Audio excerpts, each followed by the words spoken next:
असदुद्दीन अवैसी साहब एआईएमआईएम के अध्यक्ष और सांसद इस वक्त हमारे साथ लाइव जुड़ रहे हैं। ओवैसी जी, वैसे तो बिहार के चुनाव में मैं वहां पर कवर करने गई थी और आंख मिचोली खेल रहे थे आप मेरे साथ। जब मैं पूर्णिया पहुंची तो आप किशनगंज चले गए, किशनगंज कोशिश की तो आप तक आप इधर पूर्णिया में कहीं पर सभा कर रहे थे। इंटरव्यू आपका नहीं हो पाया, लेकिन अच्छा है आज हो रहा है।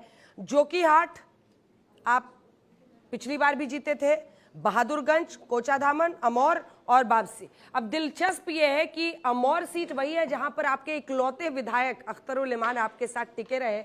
और एक बार फिर से आप इस जीत का श्रेय किसे देना चाहेंगे, और आपकी नजर में ये जो रिजल्ट है एकदम सुनामी है एनडीए के लिए, इसको आप कैसे इंटरप्रेट कर रहे हैं?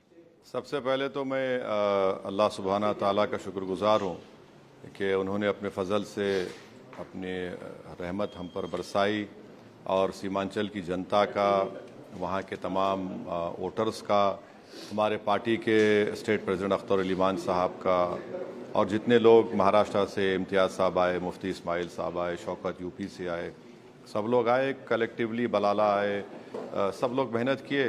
और मगर क्रेडिट जाता है वहाँ के सीमांचल की जनता को कि उन्होंने हम दोबारा हमको कामयाब किया और उन लोगों को पैगाम दिया जो हमारे एमएलएस को तोड़ कर समझ रहे थे कि एमआईएम ख़त्म हो जाएगी और ये रिश्ता ख़त्म हो जाएगा।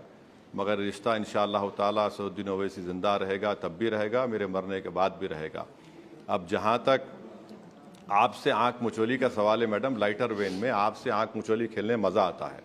अब चुनाव के दौरान में हम क्यों एक देश की सबसे बड़ी एंकर से इंटरव्यू देना पसंद नहीं करेंगे, मगर चुनाव में बड़ी जिम्मेदारी होती है। तो हम आप पूर्णिया पे थे, मैं किशनगंज में बेस था, तो इसलिए आपसे इंटरव्यू नहीं हो सका। आप इसको गलत मत लीजिए, मगर आपके कलीग को मैंने इंटरव्यू दिया। अब आपका हमेशा मैं शुक्रगुजार रहा हूँ कि आपने हमेशा हमको स्पेस दिया है, आपने हमको पूछा है और उससे हमको फ़ायदा भी होता है। मगर उस वक्त ऐसा हो गया था कि मुश्किल था बहुत मिलना।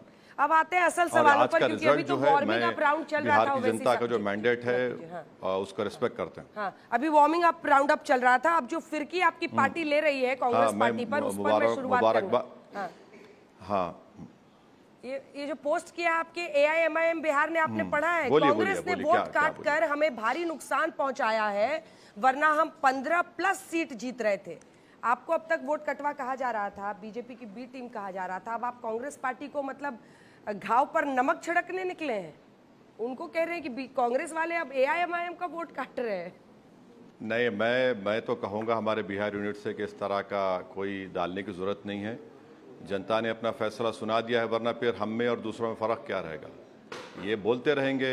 अब हमको अपना काम करना है, जनता का फैसला है।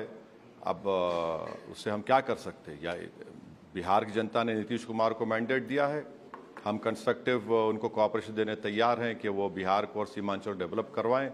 अब इसका जिम्मेदारी हमारी थोड़ी है कि कोई जीते कोई हारे, हमारा काम लड़ना है, हम लड़ेंगे तो और जीतेंगे। अब हैदराबाद जुबली हिल में नवीन यादव कामयाब हो गए, हमको बड़ी खुशी हुई, हमने ओपनली उनका सपोर्ट किया। ये रेवंत रेड्डी की एज अ चीफ मिनिस्टर एक बहुत बड़ी कामयाबी है उनके लिए। आपने अभी कहा कि हम कंस्ट्रक्टिव कोऑपरेशन के लिए तैयार हैं। कई चिट्ठियां आप इंडिया गठबंधन, महागठबंधन को लिख रहे थे, उन्होंने स्वीकारा नहीं। अब आप चाहते हैं, कोई भागीदारी भी चाहते हैं क्या सरकार में एनडीए के साथ?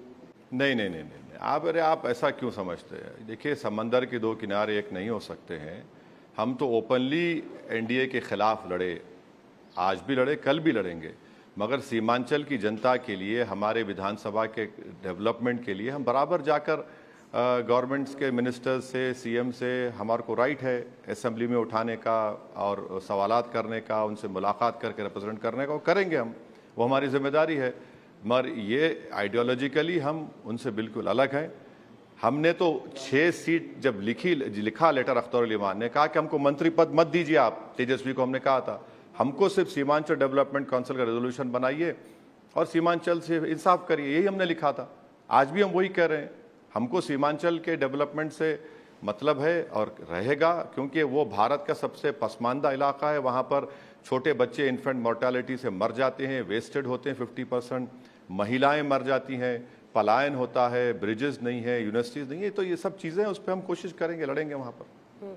अब थोड़े सवालों को और धारदार करते हैं। आप ये जो बता रहे हैं कि तमाम दिक्कतें हैं सीमांचल की, वो आपको खींचकर वहां ले जाता है या ये मुस्लिम आबादी खींच कर ले जाती है? क्योंकि आपको जीतने के लिए बिहार में सीट मिनिमम 64% मुस्लिम आबादी चाहिए। ओवैसी जी, मैंने आपको देखिए पहले ही बधाई दे दी है और मैं आपकी जीत के जश्न को किरकिरा नहीं करना चाहती हूँ, but these are basic questions जो पूछे जाने चाहिए। यानी औसतन अगर आप देखिए 22 की सीट जो आप जीते हैं वहां पर 64% मुस्लिम्स। अमौर जो आप दूसरी बार जीते हैं फिर से अख्तरुल इमान के साथ, वहां पर 70% मुस्लिम। 72% कोचा धामन में, 66% बहादुरगंज में, जोकीहाट 66%। तो 64% तो आपको मिनिमम मुस्लिम आबादी चाहिए बिहार में सीट जीतने के लिए। अगर मैं उसका जवाब ये दूं कि फिर 75 साल से कांग्रेस, राजद, नीतीश कुमार और बीजेपी की सरकार रही, आपने क्या किया सीमांचल के लिए? आपने क्यों उसको नज़रअंदाज करके रखा? एक स्ट्रेटेजिक इलाका है भारत का, अगर वहाँ पर ह्यूमन डेवलपमेंट इंडिकेटर्स इतने बुरे हैं, वहाँ पर 92% मुस्लिम बच्चियाँ इंटर 12th पास नहीं करती हैं, महाना आमदनी सबसे कम है बिहार में 2630 रुपये, 50% तो उसमें क़र्ज़े में चले जाता है, 50% पॉवर्टी है रूरल एरियाज़ में। तो जो सरकारें थीं, जो विधायक थे, उन्होंने क्या किया वहाँ पर बताइए? पुल बैठ जाते हैं। तो ये भी तो क्वेश्चन है। मुझे तो लड़ना है।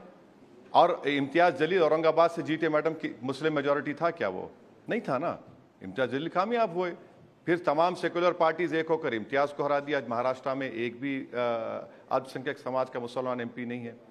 नरेंद्र मोदी गुजरात से जाकर बनारस में लड़ते हैं, कोई सवाल नहीं उठता।